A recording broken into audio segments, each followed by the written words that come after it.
A, B, E, A, U, beautiful.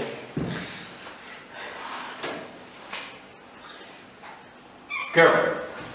I say, the particular sequence of this phrase in English is like this. A, beautiful girl. This is the sequence. Okay. What about Turkish?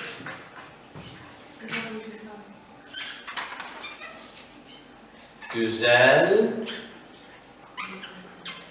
bir kız. It's a different sequence, isn't it? Right? And what is the difference here?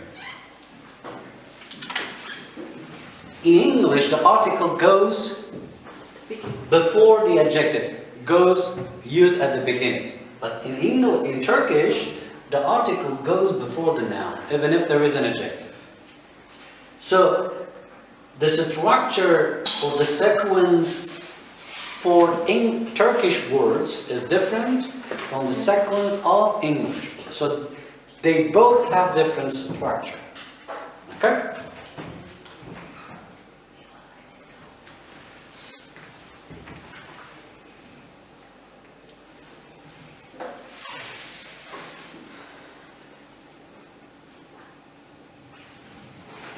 So if you say boys the lucky or lucky boys the, it is not well formed.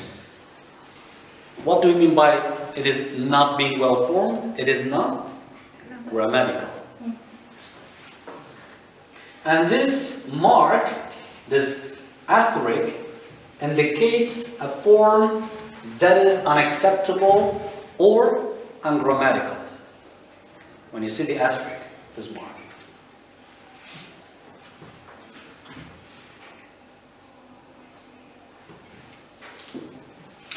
So, in other words, in English has strict rules for combining words into phrases. The article the must go before the adjective lucky, which must go before the noun boys. So a grammatical sequence will be like article plus adjective plus noun. However, if the sequence is like noun plus article plus adjective, like boys the lucky, then it is not well formed. It is ungrammatical. Are we clear? The grammar of language, that language can be English, Turkish, Kurdish, Russian, Arabic. The process of describing the structure of phrases and sentences in grammatical sequences or ungrammatical sequences. When we analyze grammar of language, we analyze, we try to describe the structure of phrases and sentences. Phrases and sentences. In grammatical sequences or ungrammatical sequences. We try to describe whether a phrase is grammatical or sentences, grammatical or ungrammatical. Whether that phrase is used in a grammatical sequences or ungrammatical sequences. Yani dil bilgisi incelemesi dediğimiz zaman bir dilin dil bilgisini inceliyoruz dediğimizde o dil bilgisindeki cümlelerin ve söz öbeklerinin, öbek dediğimiz cümle olmayan yani söz öbeklerinin doğru dizilip dizilmediğini inceliyoruz. Dil bilgisi bunu inceler. Okay? Doğru dizilmiş mi, dizilmemiş mi?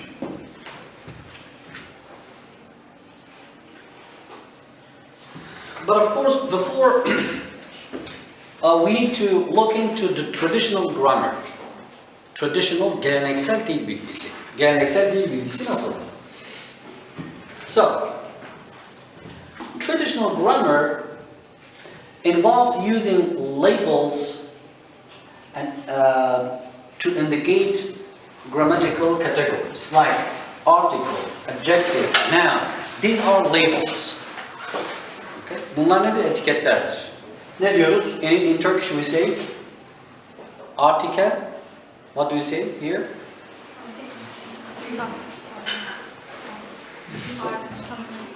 Tanımlayıcı, belirteçler mi? Belirteç, sıfat, isim. Geleneksel dil bilgisinde bunlar kullanılır. Sıfat, isim, zarf, edat. Okay? And this traditional grammar has its origins in the description of languages such as Latin and Greek. So traditional grammar was first used to describe Latin and Greek, the structure of Latin language and Greek language. Daha önce ilk geleneksel dil bilgisi niçin kullanılıyordu?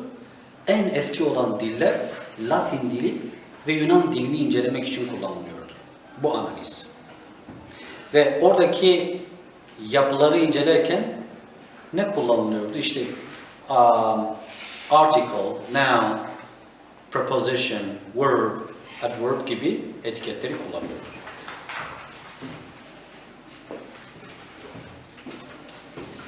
So the expression grammar school originally used exclusively for an institution where Latin was taught. Geçmişte grammar school, dil bilgisi akımı diye bir şey vardı. Ve bunlar da dil bilgisi analizi yaparken bu gibi etiketleri kullanıyorlardı. Tabii biz hala Türkiye'de bunu yapıyoruz. Değil mi? Article, noun, adjective. Genellikle dili de öğretirken işte emizarı öğrettik, fiili öğrettik, simple present'ı öğrettik, sıfatları öğrettik, zarfları öğrettik. Biz bu şekilde öğretiyoruz.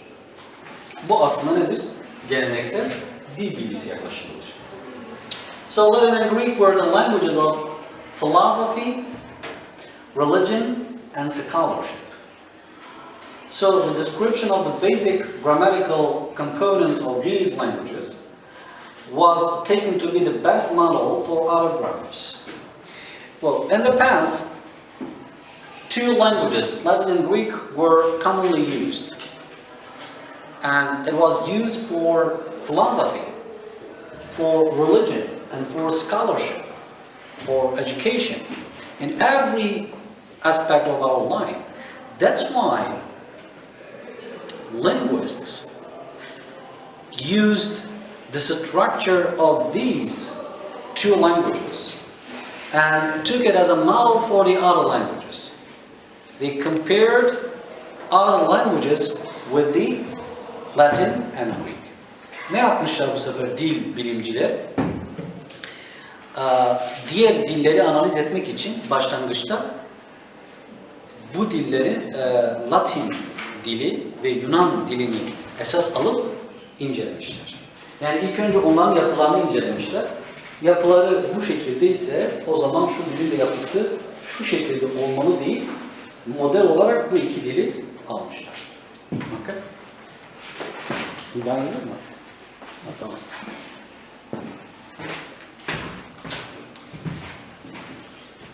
So the moral of speech.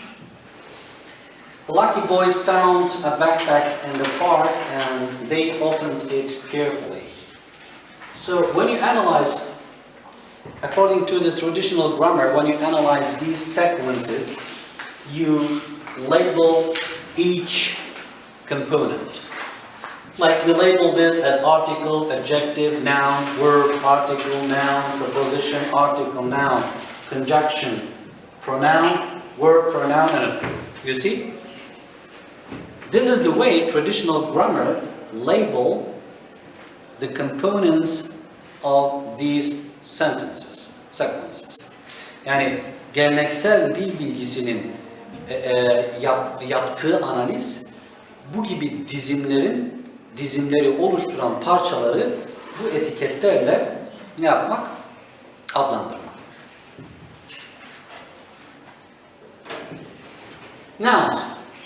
What are nouns? Nouns are words used to refer to people, objects, creatures, places, qualities, phenomena, abstract ideas, and proper nouns begins with a capital letter like Cathy, Latin. İsimler neler? isim dediğimizde insanları refere eden, yani insanları tanımlayan kelimelere isim diyoruz. Obje olabilir, çanta gibi. Veya farklı canlılar olabilir, köpek gibi.